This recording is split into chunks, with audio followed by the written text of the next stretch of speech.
우리가 살아가는 삶의 현장에는 다양한 싸움들이 뜰 때부터 시작해서 해 지는 줄도 모르고 계속되고 있습니다. 우리 옛말에 목소리 큰 사람이 이긴다 하는 말이 있죠. 그 말처럼 목소리가 크면 이기는 줄 알고 싸울 때 목소리 크게 하는 사람들이 많이 있어요. 차 접촉사고 나도 내려서 목소리 큰 사람이 이긴다 이런 말이 있어서 그런지 모르겠습니다만은 차 접촉사고 나면은 잘한 사람과 잘못한 사람이 없이 모두 다 네가 잘못했다고 이야기하면서 큰 소리 칩니다. 심지어는 우리 한국 사람들은 경찰서에 가서도 큰 소리 치죠. 뭐라고 큰 소리 칩니까? 서장 나오라고 해 하면서 큰 소리 칩니다.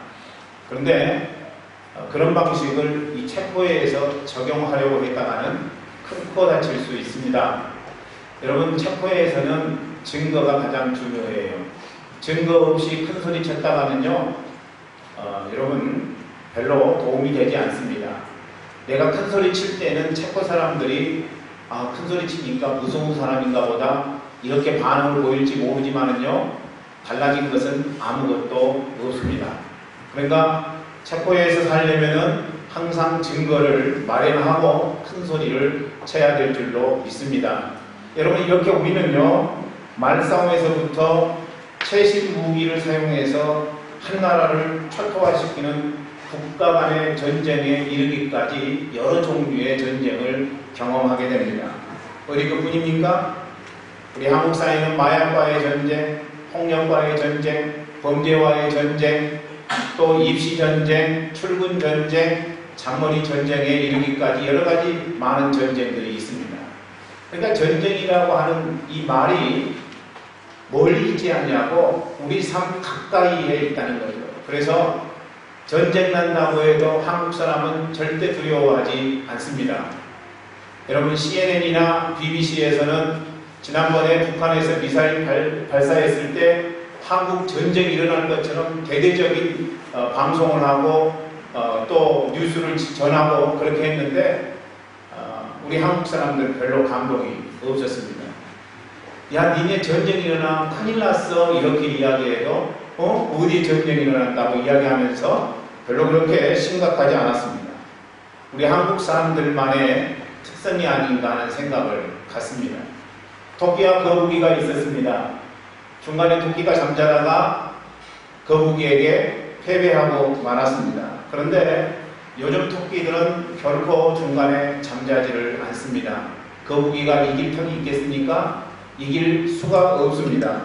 그래서 우리 사회는 모두 다 토끼 일색입니다. 너도 나도 토끼만 되면은 송두리째 승리가 불러 들어올 줄 아는 착각 속에 빠진다는 것입니다. 그러니까 돈 들여서라도 토끼가 되려고 하고, 그리고 부정부패를 저질러서라도 토끼가 되려고 합니다. 교회라고 다를까요? 여러분, 엄밀하게 따지면 교회라고 다르지 않는 모습들이 많이 있더라는 것입니다. 성도들도 어떻게든 토끼가 되려고 합니다. 여러분, 쌍토끼가 되려고 합니다. 그러니까 어디에도 거북이에는 있을 턱이 없습니다. 반문할 것은요, 예수님도 진짜 그런 삶을 사셨나? 예수님도 토끼 되려고 하는 삶을 삶 가운데서 보여주셨나 하는 것입니다. 여러분, 제자들은 어떻습니까? 제자들은 어떤 삶을 살았습니까? 또 초대교회는 어떤 모습을 보여주고 있습니까? 그들은 나는 강도 없고 구속한 주님만 보입니다 라는 그런 고백을 했던 사람들입니다. 그렇다면 참된 승리는 어떤 방법을 써서라도 승리를 쟁취하는 게 아닌 것이 된다는 것이죠. 어떻게 참 승리입니까? 여러분, 우리의 삶 속에서 참 승리를 구가하는 방법은 어떤 것입니까? 오늘 본문의 말씀을 보니까 내가 그리스도와 함께 십자가에 못 박혔나니라고 이야기합니다. 그러니까 여러분, 참된 승리는 내가 십자가에 못 박히는 것으로부터 시작된다는 것을 성경은 분명하게 이야기합니다. 그래서 이제 오늘 힐링 캠프 기쁘지 아니한가 6번째 시간으로 참 승리에 대해서 여러분들과 함께 조명해 보려고 합니다. 우리 교회 모든 분들이 참된 승리가 무엇인지 깨닫고 참 승리의 기쁨 안에 거하고 또 힐링되기를 주의 이름으로 간절히 축원합니다. 전쟁 이야기 하면은요, 여러분 성경의 전쟁 이야기를 빼놓을 수가 없습니다. 구약 성경은 대부분이 전쟁 이야기로 일관되고 있습니다. 그런데 구약에 나타나 있는 이 전쟁이라고 하는 것은요, 전쟁 결과가 하나님이 개입할 때 백전백승을 보여줍니다. 하나님이 개입하시면 백전백승이라는 것이죠.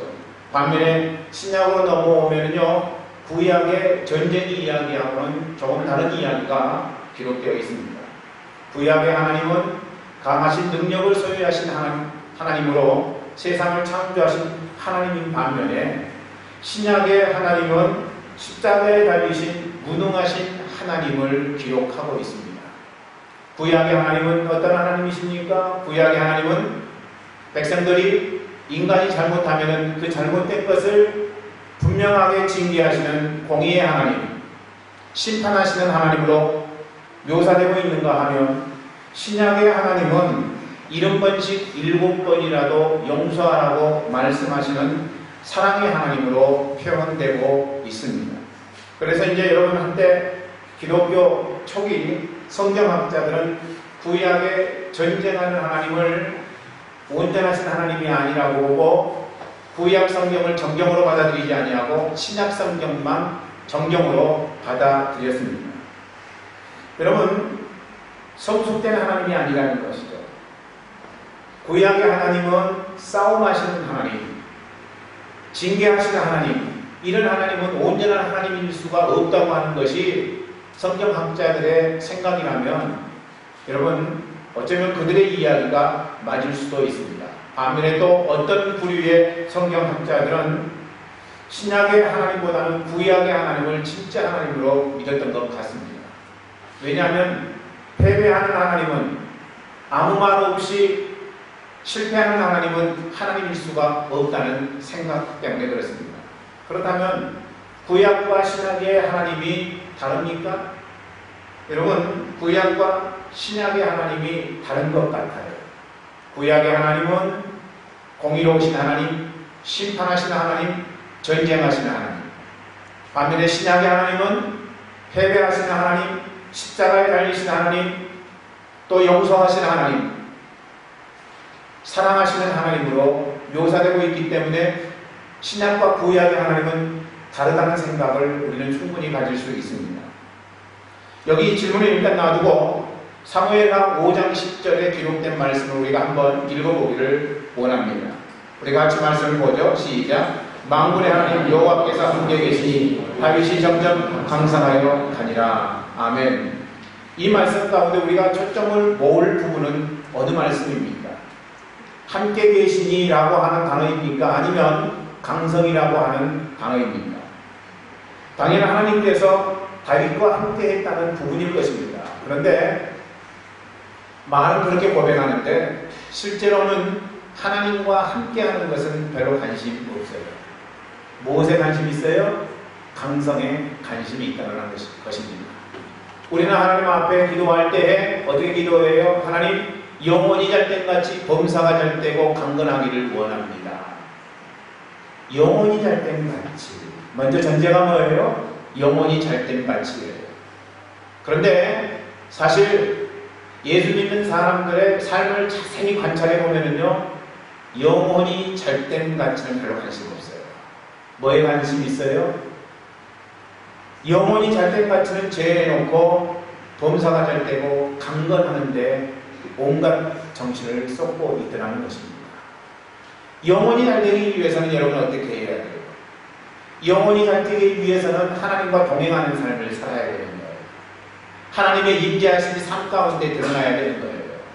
하나님의 임재하심, 하나님의 함께하심이 드러나기 위해서는 어떻게 해야 돼요? 여러분, 하나님 앞에 예배해야 되고요, 찬양해야 되고 응답해야 되는 삶을 사는 것이죠. 그런데 이것에는 관심이 없어요. 말로는 영혼이 잘 돼야 됩니다. 그럴 때 범사가 잘 되고 강건의 축복을 경험하게 됩니다라고 고백하지만, 그러나 많은 사람들이 영혼이 잘 되는 것에는 관심 없어 하더라는 것입니다. 여러분, 우리의 삶 속에 하나님과 함께 했더니 강성하여지는 것과 강성하기 위해서 도구로 하나님과 함께하는 삶을 사는 것은 완전히 다릅니다. 전자의 경우를 우리는 진짜 승리라고 이야기하고, 후자의 경우를 우리는 승리주의라고 이야기합니다. 승리와 승리주의가 단어는 비슷하지만 그 내용은 완전히 다를 수 있다는 것이죠. 하나님과 함께하다 보니까 하나님이 주신 결과가 강성해지는 것, 이것은 참으로 우리가 삶 가운데서 쫓아가야 될 삶의 부분이죠. 반면에 강성해지기 위해서 하나님과 함께한다, 동행한다, 이런 개념을 갖고 있는 것은 지극히 이 순서가 잘못되어 있는 것이고, 그런 신앙인은 승리주의의 인생을 살 수밖에 없다는 것입니다. 성경을 통하여서 우리 하나님께서 보여주신 말씀과는 전혀 상관없이 승리주의의 길을 걸어가는 잘못된 모습이 삶 가운데 있을 수 있다는 것입니다. 그러니까 이제 아까 질문했던 답, 신약과 구약의 하나님은 다른가? 다르지 않다는 것이죠. 구약 하나님이든 신약 하나님이든 동행의 결과는 승리를 주시는 것이라는 거죠. 승리를 주신다. 여러분, 오늘 이 땅을 살아가면서 주님과 동행하고 있는지, 이 질문을 우리 스스로에게 묻는 것은 굉장히 중요한 질문일 수 있습니다. 원하는 승리든 원하지 않던 승리든, 내가 기대했던 승리가 내 삶 가운데 찾아오든 기대하지 않았던 그런 상황이 내 삶 가운데 찾아오든, 여러분, 동행의 결과는요, 승리라고 하는 거예요. 우리가 마음 심령 가운데 변하지 않고 생각해야 될 것은, 주님과 동행하면 주님이 내 인생 가운데 승리를 주신다고 하는 것, 그것도 무조건 그것은 승리라는 것입니다. 그렇기 때문에 우리가 주님과 동행한다, 그리고 주님과 동행할 때 주님이 우리에게 감사하게 하시고 승리를 주신다라고 하는 관점은 구약이나 신약의 관점이 다 똑같고, 구약과 신약의 하나님이 동일한 하나님이라고 우리는 볼 수 있을 것입니다. 창세기를 보면요, 요셉이 등장합니다. 우리는 요셉을 예수 그리스도의 상징이라고 이야기합니다. 요셉은 창세기에 조금도 잘못한 것이 기록되지 아니한 완전함을 보여주고 있어요. 그는 하나님과 동행했던 삶을 살았던 대표적인 인물입니다. 한순간도 주님과 동행하지 않은 적이 없었어요. 어린 나이에서부터 이 땅 위에 삶을 다 마치는 그날까지 요셉은 완벽한 삶을 살았었습니다. 그런데 하나님과 동행함이 요셉의 소망하는 대로 다 승리를 가져오지는 않았다고 하는 것입니다. 동행했더니 형들에 의해서 팔렸어요. 하나님과 동행했더니 감옥에 갔습니다. 하나님과 동행했더니 술 맡은 간원장이 배신하고 맙니다. 늘 하나님과 동행하는 삶을 살았어요. 그런데 그렇게 동행하면, 우리식으로 평안하자면 하나님의 승리가 임해야 되는데, 요셉이 기대하는 대로 하나님께서 응답해 주셔야 되는데, 요셉은 어쩌면 대부분의 삶이 하나님과 동행했는데, 그럼에도 불구하고 하나님이 요셉이 원하는 방식의 승리를 허락해 주시지 않았다고 하는 것입니다. 그런데 여러분, 그래도 그의 삶은 승리였다고 하는 것입니다. 왜 그러냐면요, 하나님과 동행하는 것 그 자체가 승리이기 때문에 그래요. 우리의 마인드를 바꿔야 돼요. 내가 기대하는 대로 되는 게 승리가 아니라 내가 하나님 뜻대로 사는 게 승리인 거예요. 내 삶 가운데 원하는 것이 이루어지든 이루어지지 아니하든 내가 하나님 뜻대로 살면 그것은 이미 승리라고 하는 것입니다. 과정을 거친 그 결과가 요셉의 경우에는 총리라고 하는 것으로 비결되었을 뿐이라고 하는 것이죠. 그러니까 여러분, 하나님과 동행해도 우리의 삶 속에는 내가 기대하는 대로 안 될 수도 있어요. 이런 모양 저런 모양으로 실망하고 낙심할 수도 있습니다. 그런데 하나님의 뜻대로 사는 인생은 그 결과가 무조건 승리라고 하는 사실을 여러분이 마음 심령 속에 고백하시기를 주의 이름으로 축원합니다. 언젠가는 하나님이 우리를 인정하신 날이 분명하게 오게 되고 그런 인생은 하나님 앞에 승리의 모습으로 우뚝 서게 된다는 것입니다. 다윗은 여러분 무장한 야전 사령관이었습니다. 남을 죽이지 아니하면 자기가 남에게 죽음을 당해야 될 전쟁을 밥 먹듯이 하는 사람이었습니다. 힘이 없을 때는 비굴하게 응답했고 힘이 있을 때에는 다윗조차도 교만하게 행동했습니다. 남의 아내들을 취했고 그는 왕위를 차지하기 위해서 야비한 짓도 서슴없이 행했던 사람입니다. 왕궁의 근친상간을 가로막지 못했고 그리고 여러분 왕자의 난도 막지 못했으며 심지어는 쿠데타를 일으킨 자기 아들 압살롬을 피하여 야만 도주했던 사람입니다. 솔로몬만 제외하고 대다수의 아들들이 죽임을 당했습니다. 그런데 어떻게 한 나라의 왕이 될 수 있었을까요? 다른 것 아닌 사무엘하 5장 10절의 말씀이 답입니다. 하나님이 함께 하셨기 때문에 가능한 일이었습니다. 삶을 이렇게 살았던 다윗이었지만은 하나님이 다윗의 인생 가운데 함께 할 수밖에 없었던 이유가 있었다는 것이죠. 그것은 철저하게 죄를 지으면서도 연약하면서도 부족하면서도 하나님을 바라보았던 사람입니다. 오늘 우리가 찬송했던 것처럼 내 마음이 하나님의 마음을 알기를 원합니다. 이렇게 늘 고백했던 사람이었기 때문에 그는 하나님의 마음에 한 사람이었고 그런 다윗의 인생 가운데 하나님의 은혜가 주어졌던 것입니다. 하나님이 함께 하셨어요. 그래서 왕이 됐다는 것입니다. 그러니까 하나님과 동행하면요 좋은 일이 일어날 수도 있고 좋지 않은 일이 일어날 수도 있지만은 그리스도인은 좋지 않은 일까지도 하나님 섭리 아래서 좋은 일이 될 것으로 신앙 고백하는 사람들이라고 하는 거예요. 여러분 목동이었다가 왕이 되고 그리고 절병이었다가 장군이 되고 월세집에 살았다가 호화주택에서 사는 짜잔 이런 것만이 하나님 동행의 증거가 아닙니다. 그런 승리는요 세상에 사는 사람들이 추구하는 승리주의일 뿐이라고 하는 것입니다. 열심히 하나님을 믿었지만 계속 하나님 우리의 삶 가운데 찾아볼 수 있어요. 하나님 앞에 믿음으로 고백하고 새벽 기도에 빠지지 않고 응답했지만 내가 바라는 기대가 삶 속에 다가오지 않을 수도 있어요. 그런데 우리 그리스도인은 그런다 할지라도 내가 원하지 않는 그런 상황이 다가온다고 할지라도 그 문제가 변하여 하나님의 영광을 드러내는 도구가 될 것이라고 하는 사실을 마음 심령 속에 고백하는 사람들이라고 하는 것입니다. 현대교회의 문제가 여기에 있습니다. 많은 성도들이 여러분 주님이 추구하셨던 승리에 응답하지 않는다고 세상 사람들이 추구하는 승리주의에 물들어 있습니다. 그래서 뭐라고 이야기해요?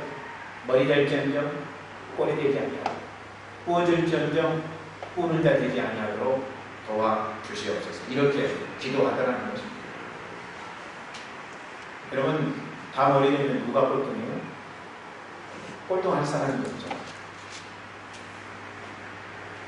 지난주에 토크쇼를 하나 봤는데요. 신혜라고 차인표가 나와서 토크쇼를 하더라고요. 그런데 신혜라가 이야기 끝에 한 이야기를 했는데 그 이야기가 제 마음 가운데 꽂혔어요. 어떤 이야기냐면요.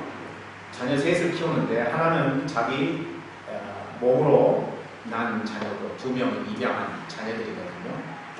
그런데 어찌됐든 3명의 자녀를 키우는데 3명의 자녀들이 공부를 좀 잘하면은 기쁘고 공부를 잘하지 못하면은 기분이 나쁘더라는 거예요. 그런데 이제 3명의 자녀를 키우면서 마음 가운데 하나님 이들이 어떤 재능을 갖고 있는지요, 이들의 달란트는 무엇인지요, 이렇게 관찰하려고 해도 이들에게서 달란트가 보이지 않더라는 거예요. 그렇게 고민하다가 어느 날 아이들에 대한 성적의 기대감을 내려놓았다고 합니다. 그때의 아이들의 탤런트가 자기 눈에 보이더라고 이야기를 하더라고요. 여러분, 하나님은 획일적인 하나님 아니세요? 여러분 믿습니까?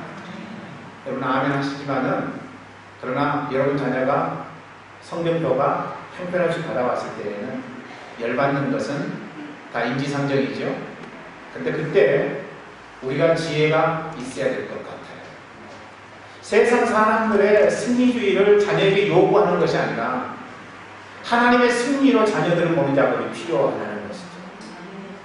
성적 못 받아도 좀 등수에는 부족한 것 같아도 우리가 그때 해야 될 작업은 뭐냐면은, 하나님 이 아이에게 어떤 탤런트를 주셨습니까? 라고 하는 질문으로 하나님 앞에 응답하며 나가는 것, 이게 우리의 삶 가운데 필요한 일이라고 저는 생각합니다. 그럼 목회자도 아닙니다. 그런데 목회자보다 더 훌륭한 이야기를 했어요. 성적을 내려놓으니까 아이의 탤런트가 보이기 시작했습니다. 사랑하는 형제 자매 여러분, 오늘 우리는 승리주의에 도취되어서 우리 자녀들의 봐야 될 것을 보지 못하는 어리석음에 빠지지 않기를 소망합니다. 우리가 하나님 믿는다고 하면서 우리 안에 그런 모습이 바뀌어지지 아니하면 안 된다는 거예요. 세상 사람들이 추구하는 1등주의, 귀족주의의 모습으로부터 우리가 벗어나야 된다고 하는 거예요. 또 여러분, 한국 교회 안에 있는 성도들은 매주 사랑하라고 하는 말씀을 수차례 듣습니다. 사랑하라고 할 때 아멘 하죠? 그런데 아멘 하면서도 자기와 수다른 형제자매들을 신랑하고 있다는 것입니다. 수가 다르면 마치 초등학생, 중고등학생들이 자기의 친구들을 왕따시키는 것처럼 다른 형제자매들을 왕따시키는 성숙하지 못한 모습이 교회 가운데 얼마나 많이 보이고 있느냐는 거예요. 수가 다른 것은 틀린 게 아닙니다. 잘못한 게 아닙니다.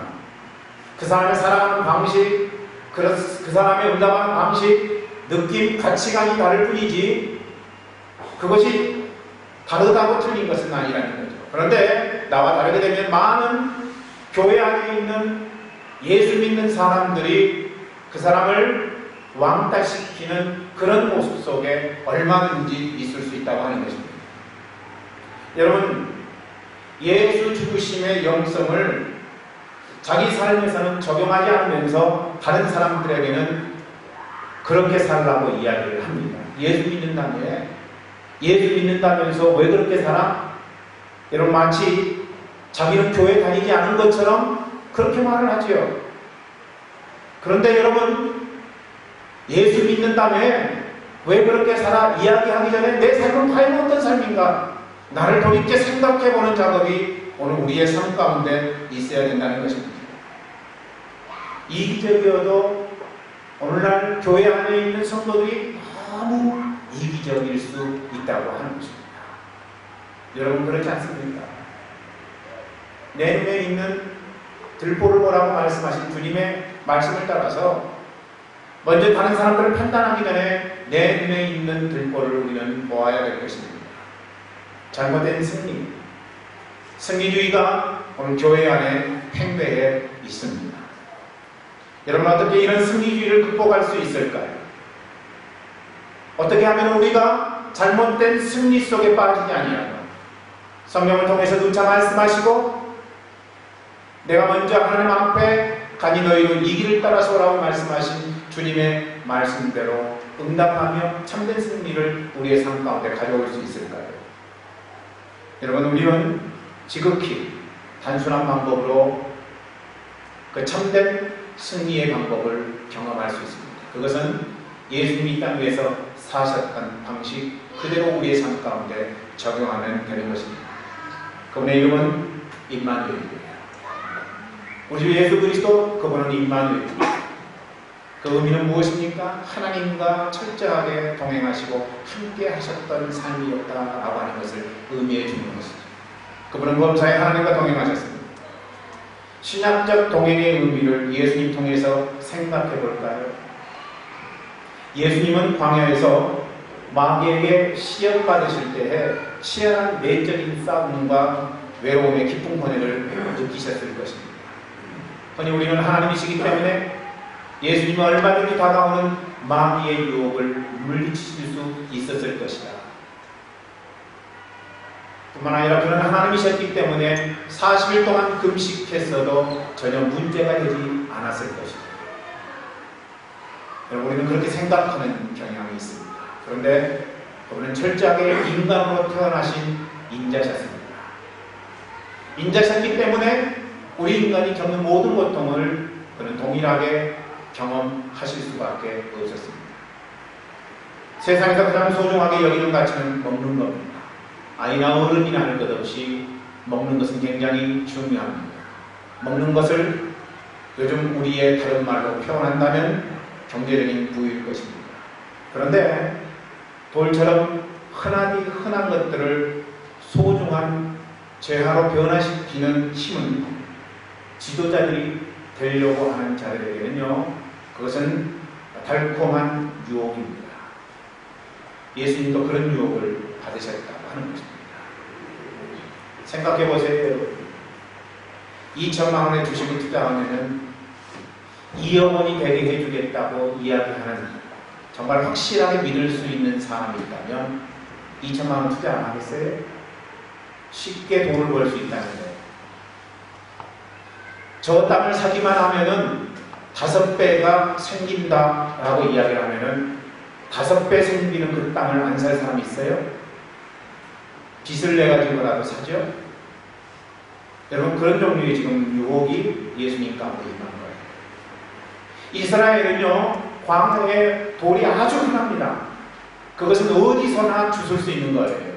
그런데 그 돌을 가지고 마귀가 유혹하는데 이 돌을 가지고 떡이 되게 하라고 하는 것이죠. 여러분, 얼마나 좋은 유혹거리입니까? 이 돌 가지고 떡을 만들기만 하면은 대단한 파워를 갖게 되는 건 아니에요? 그러니까 여러분, 그런 유혹이 있으면 넘어가기 십상이죠. 그것뿐만이 아닙니다. 높은 성전 꼭대기에서 떨어지게 되면 천사가 수종되게 될 것이라고 하는 그런 기적을 통해서 백성들을 감동시킬 수 있다는 카리스마 또한 우리 주님은 거여가기 힘들었을 것입니다. 그렇지 않아요, 여러분? 높은 꼭대기에서 뛰어내렸는데 사람들이 다 보는 가운데 천사가 수종된다면 그는 하나님의 아들인 것이죠. 그는 하나님이신 것이죠. 그런 카리스마를 가지고 사람들에게 나간다면 얼마나 대단한 파워가 있겠습니까? 저도 환상 하나를 늘 꿈꿔봅니다. 그 뭐냐면 주일날 예배가 끝나면은 제가 여기 앞에서 우리 성도들을 향해서 안수기를 해요. 그런데 병든 자는 즉각 낫는 것 같아요. 암덩이가 쏟아져 내리고, 여러분, 각종 질병이 머리에 손을 얹고 기도만 하면은 치유돼요. 피부병, 관절, 여러분, 여러 가지 고혈압, 당뇨, 뭐 이런 병들이 기도할 때마다 낫는다고 하는 그런 역사가 있는 것을 상상해 봅니다. 그렇다면 여러분, 이 교회에 나는 한 7, 9, 8, 9 예배를 드려야 될 거예요. 그리고 예배가 끝나서 제가 기도한다고 할 때 모든 사람들은 줄 서서 저에게 안수받으려고 노력할 거예요. 이보다 신나는 목회가 어디 있습니까? 그런 게 생각되어져요. 나도 그렇게 하고 싶은 마음이 든다는 거죠. 이런 카리스마를 갖고 목회할 수 있다면 목회가 얼마나 신날까? 얼마나 행복한 목회를 할 수 있을까? 예수님도 여러분, 그런 카리스마를 갖고 공생애를 시작하고픈 욕망이 왜 없었겠습니까? 한 걸음 더 나아가 박스로마나의 막강한 힘이 지배하는 시대에 시저의 위력보다도 권세보다도 더 뛰어난 권력을 휘둘러 보고 싶은 욕망은요, 로마 식민지에서 살고 있었던, 그것도 시골에서 살고 있었던 청년에게는 거역하기 힘든 유혹이었을 것입니다. 광야의 유혹은 공생에 내내 예수님을 괴롭혔어요. 하루는 예수님께서 5,000명을 배불리 먹이셨습니다. 물고기 2마리와 떡 5덩이를 가지고 5,000명을 먹이고도 12강주리가 남는 놀라운 기적을 행하시게 됩니다. 사람들은 예수님께 왕이 되어달라고 그렇게 이구동성으로 요청을 했습니다. 그런데 그 순간 예수님께서 그들의 말을 뿌리치시고 한적한 곳으로 가셔서 기도하시게 됩니다. 여러분, 예수님의 마음 가운데 밥을 먹고 나서 우리의 왕이 되어달라고 하는 2만 명 이상의 사람들이 다가올 때 그 유혹을 뿌리치기가 어려웠을 것입니다. 그렇지 않았다면 그냥 계속 그들에게 말씀 전하고 목회했겠죠. 왜 한적한 곳으로 가셨을까요? 그런 유혹을 물리치시기 위해서 우리 주님은 한적한 곳으로 가셔서 지금 나를 부르시는 하나님과 철저하게 동행하는 그런 시간이 필요했을 것입니다. 여러분, 유혹과 인도하심을 잘 구분해야 돼요. 때때로 사단이 우리를 유혹하는데 그걸 하나님의 인도하심이라고 우리는 잘못 생각할 때가 있습니다. 뿐만 아니라 하나님이 인도하시는데 그것을 마귀의 유혹이라고 하나님 앞에 응답하지 못하는 때가 있다고 하는 것이죠. 유혹은 사단이 주는 거지만 인도하심은 하나님이 주시는 거예요. 그렇기 때문에 우리의 삶 속에 하나님이 인도하실 때에는요, 부자 거부할 필요가 없어요. 아멘. 건강하게 되는 거 거부할 필요가 없어요. 여러분, 권력 거부할 필요가 없어요. 하나님이 인도하시면 우리는 그것 주시는 대로 그냥 받아 먹어야 되는 거죠. 반면에 마귀가 유혹하는 것이라면 우리는 우리의 삶 속에서 부자 되는 것, 권력을 휘두르는 것, 우리는 거절할 수 있어야 된다고 하는 것입니다. 예수님처럼 그래서 우리는 삶 가운데 유혹과 하나님의 인도하심을 잘 분별해서 응답해야 될 필요성이 있다고 하는 것입니다. 예수님께서 중증 환자들을 치유하실 때에 사람들은 감격하여 예수를 자기들의 카리스마적인 지도자로 초대하고 싶은 마음 심령 가운데 팽배했습니다.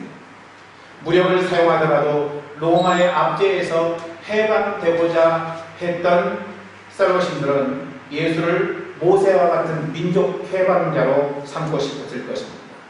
예수의 12제자 중에도 이 셀로신이 있었다고 하는 것입니다.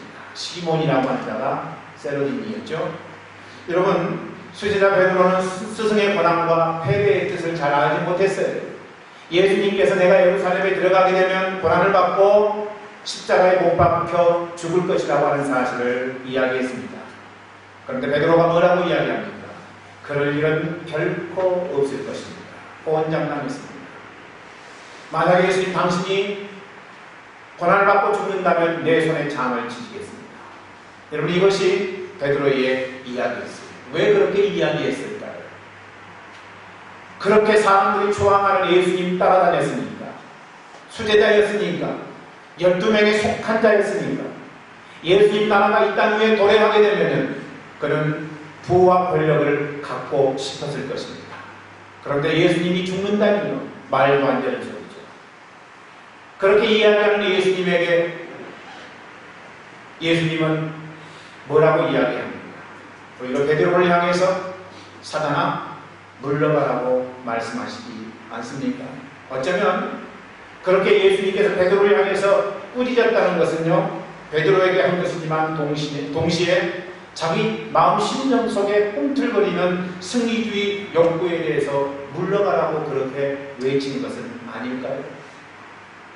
저는 분명히 예수님께서 자기 스스로에게도 말씀하신 것이라고 생각합니다. 겟세마네 동산에서 예수를 체포하러 온 사람 중에 말고라고 하는 사람이 있었어요. 그런데 베드로가 칼을 빼내서 말고의 피를 자르게 됩니다. 그때 예수님께서 뭐라고 말씀하셨습니까? 칼을 든 자는 칼로 망하게 될 것이다 라고 했습니다. 이것 또한 저는 예수님이 스스로의 다짐으로 그렇게 선포하셨다고 생각을 합니다. 천사장의 나팔 소리와 함께 여러분, 그 많은 군대를 동원할 수 있는 능력을 갖고 계신 예수님 아니겠습니까?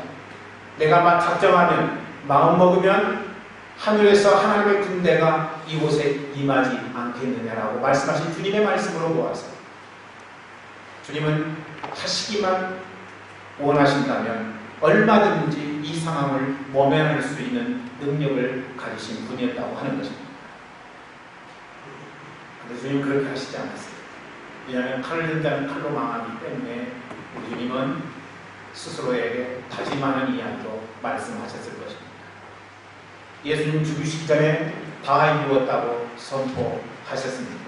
이 선포를 기독교 승리주의자들은 예수의 승리 선포라고 이야기합니다.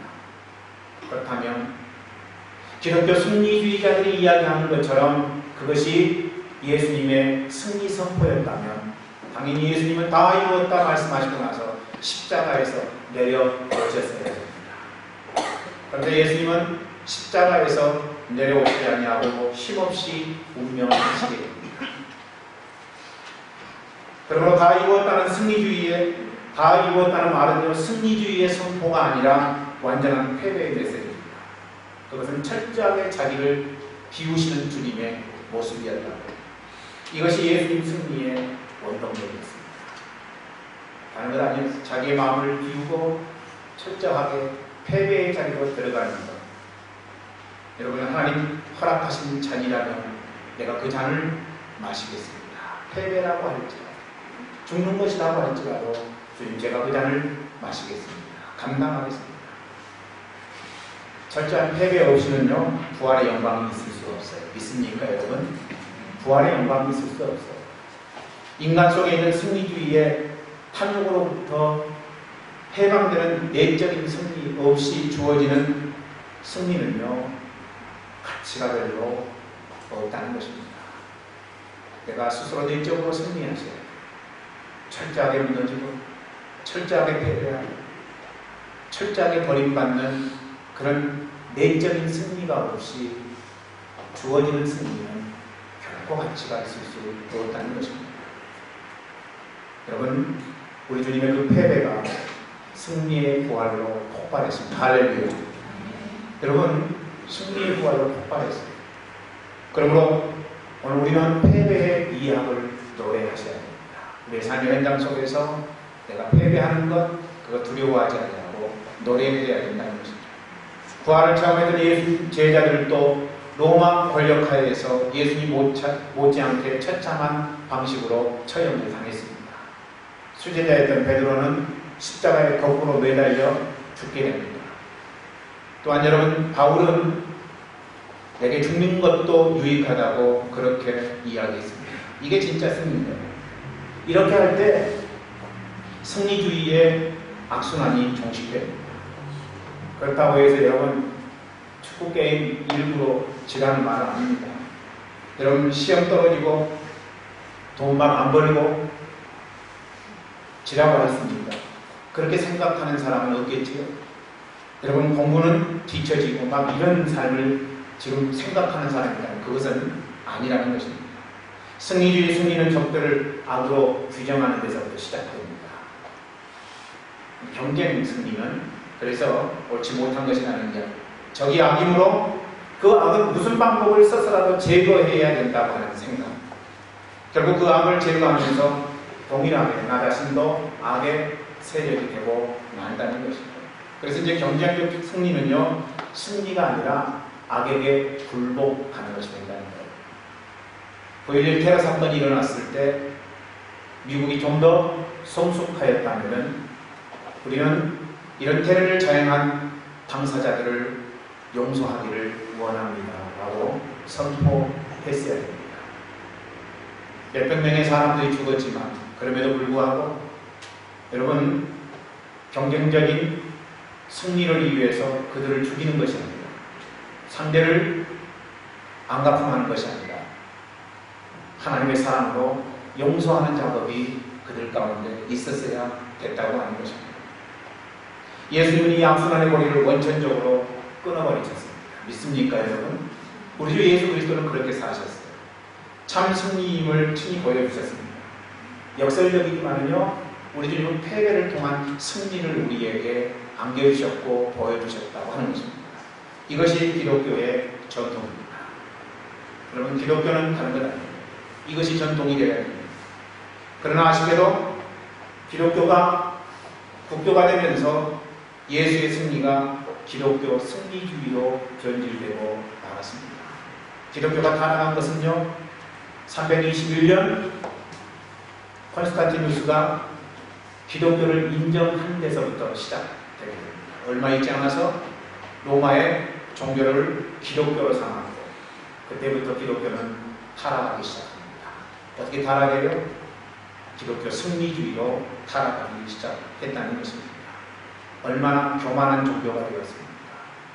중세 내내 그 권력을 쥔 자들은 사람들을 억누르기 시작했고, 우매한 사람들을 자기도 스스로 알지 못하는 도구만을 통해서 유린하기 시작했다고 하는 것입니다. 십자군의 횡포는요, 그것을 반증하는 것입니다. 십자군이 왜 일어났습니까? 이슬람 교도들을 처부수기 위해서는 우리가 하나님 안에서 군대가 되어야 된다고 이야기하면서 십자군을 모집한 거죠. 이 십자군이 여러분 못할 짓을 많이 했습니다. 그러니까 여러분, 이슬람 대 기독교의 대결 구도는 이미 중세 때부터 기독교가 잘못된 승리주의를 이슬람에게 펼쳤기 때문에 시작된 것입니다.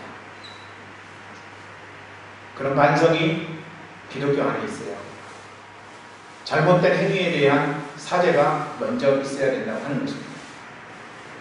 종교재판은 어떻습니까? 나하고 신앙의 맥을 같이 하지 아니할 때에 여러분, 잘못된 이단으로 몰아서 화형시키는 것, 죽이는 것이 얼마나 많이 있었습니까? 성경의 내용을 잘 모르니까 무조건 권위가 있는 사람들이 이단이다 그러면 이단이 됐던 거예요. 요즘은 좀 상황이 다르죠.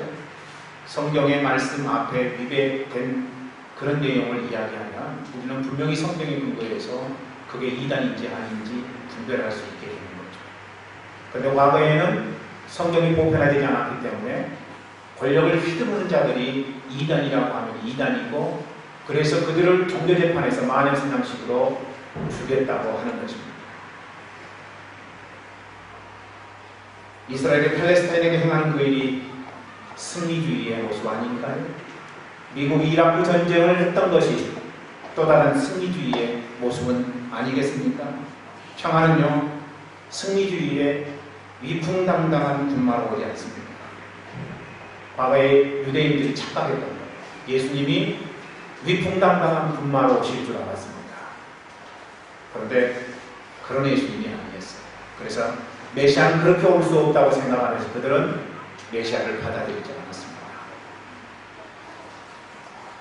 평화는요, 예수 승리의 겸손한 나귀를 타고 오십니다. 믿습니까, 여러분? 평화는 그런 거예요. 우리 예수님을 권력의 군마에 우리가 태워서는 안 됩니다. 오히려 우리는 내 속에 있는 부족함을 봐야 됩니다. 그래야 승리주의가 아니라 철저하게 패배하신 예수님과 동행함으로 하나님 승리를 세상 가운데서 선포하는 자로 서야 되는 것입니다. 만약 승리주의의 하얀 모습에 취해서 경쟁적인 승리를 우리의 삶 속에서 우리가 부과한다면 그런 인생은 승리를 했음에도 불구하고 한켠 마음속에는 공함과 씁쓸함의 쓴 미소만을 체험하게 될 것입니다. 저는 우리 교회 공동체가 승리주의를 예수의 승리로 치유하는 공동체 되기를 간절히 소망합니다. 예수의 승리로 승리하셔야 돼요. 힐링 캠프 안에서 미안하다고 말할 수 있는 용기, 그게 회복되기를 원합니다. 내 자신을 철저하게 숨기고 있는 그 숨김으로부터 벗어나기를 원합니다. 내 눈에 있는 들보를 먼저 보고 내 죄성을 통해하는 능력이 오늘 우리 교회 안에 있기를 소망합니다. 내가 먼저 손 내밀 수 있는 회개, 의인이면서도 죄인을 의인 만들기 위해서 그것이 하나님이 내게 마시라고 한 잔이라면 죄인의 자유로 가는 십자가를 지는 사람, 저를 비롯해서 우리 교회 모든 성도들의 삶의 모습을 기대합니다. 사랑하는 형제자매 여러분, 오늘 이 순간 내가 그렇게 주님 앞에 고백할 수 있다면, 주님, 나에게 능력이 없습니다. 그렇게 할 수 있는 능력을 저에게 허락해 주시옵소서. 이렇게 주님 앞에 기도할 수 있다면, 그것이 바로 내가 그리스도와 함께 십자가에 못 박혔는 그런 즉 이제 내가 산 것이 아니라 오직 내 안에 그리스도께서 사신 것이다. 이제 내가 육체 가운데 사는 것은 나를 사랑하사 나를 위하여 자기 몸을 놓으신 하나님의 아들을 믿는 믿음 안에서 사는 것이라고 고백하는 인생이 될 것입니다. 저는 오늘 말씀대로 우리 교회 힐링 캠프가 지는 것으로 이기는 하나님 승리 모두 다 경험하고 주의 이름으로 간절히 축원합니다. 우리 찬송 한장 하죠. 오늘날 내가 먼저 손 내밀지 못하고, 내가 먼저 용서하지 못하고, 내가 먼저 웃음 주지 못하고 이렇게 머뭇거리고 있는, 준비 안 됐습니까? 그가 먼저 손 내밀기 원했고, 그가 먼저 용서하길 원했고, 그가 먼저 웃음 주길 원했고, 나는 어찌된 사람인가? 오 강경한 나의 입술이요, 오 더러운 나의 마음, 왜 나의 입은 사랑을 말하면서, 왜 나의 마음은 화해를 말하면서, 내가 먼저 섬겨주지 못하고, 내가 먼저 이해하지 못하고, 내가 먼저 높여주지 못하고 이렇게 고집부리고, 그가 먼저 섬겨주기를 원했고, 그가 먼저 이해하기를 원했고, 그가 먼저 높여주기를 원했고, 나는 어찌된 사람, 오 추악한 나의 욕심, 오 서글픈 나의 자존심, 왜 나의 입은 사랑을 말하면서, 왜 나의 마음은 화해를 말하면서 그렇게 하지 않는가. 우리 이 시간 주님 앞에 찬송하시면서 우리의 마음을 다시 한번 새겨보겠습니다.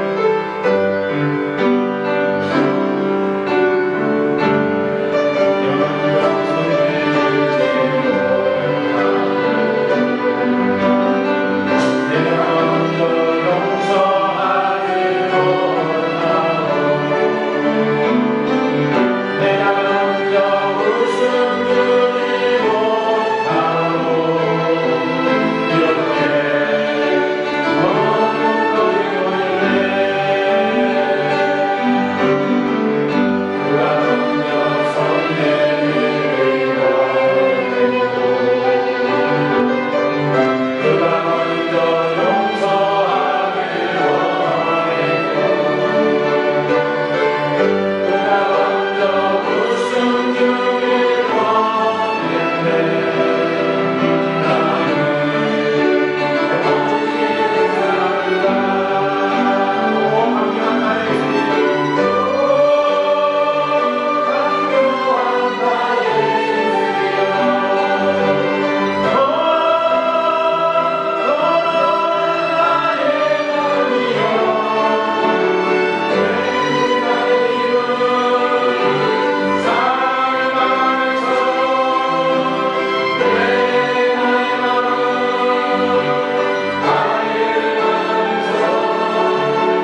형제 자매 이 시간 두 눈 감고 우리 주님 앞에 응답하기를 원합니다. 왜 내가 먼저 손 내밀지 못할까? 내가 먼저 용서할 수는 없을까요? 내가 먼저 그 형제에게 웃음 주지 못할까? 왜 그 자매에게 머뭇거리고 있을까?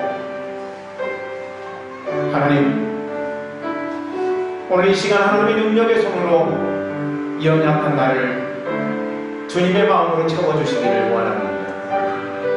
오 하나님, 주님 앞에 있는 모습 그대로 나아가기를 원합니다. 위장된 마음, 가리는 마음, 나의 자존심으로 가리고 나의 선입견으로 가리고 화장된 모습으로 가리는 그런 삶이 아니라 하나님의 성령께서 내 마음 가운데 주신 그 마음을 따라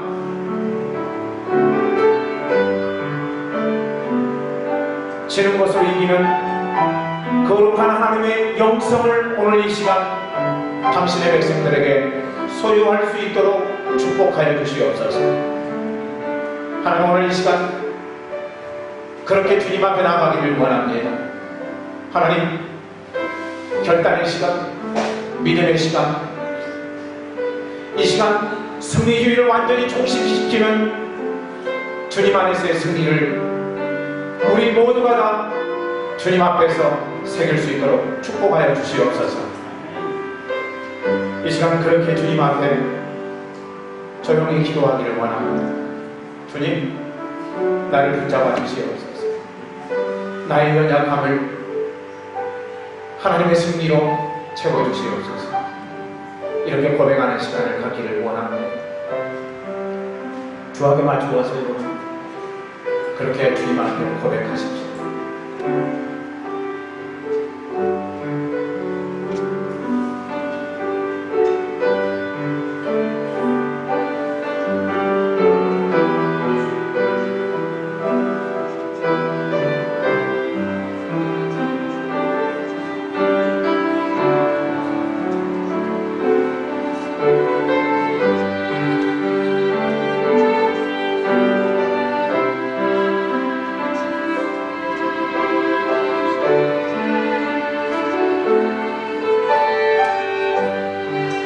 하나님, 말로만 사랑 공동체가 아니요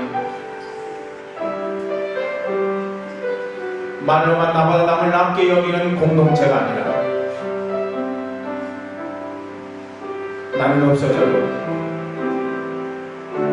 나는 부서지고 가루가 되더라도